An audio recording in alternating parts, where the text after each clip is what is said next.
Panginoon, hinihiling ko po na pagpalain ninyo ang taong nanonood at nakikinig ngayon. Pagkalooban niyo po siya ng mabuting kalusugan.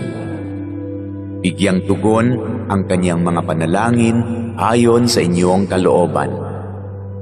Loobin niyo po na magkaroon ng agarang solusyon ang problemang kanyang kinakaharap, lalo na ang problemang pinansyal at problema sa kanyang karelasyon at mga kaibigan. Ilayo niyo po siya sa tukso na kasalanan at lahat na uri ng kapahamakan. Panatilihin niyo po sa kanyang puso ang pagkakaroon ng malasakit at pagmamahal sa kapwa, katulad ng kanyang pagmamahal sa inyo na aming iisang Diyos.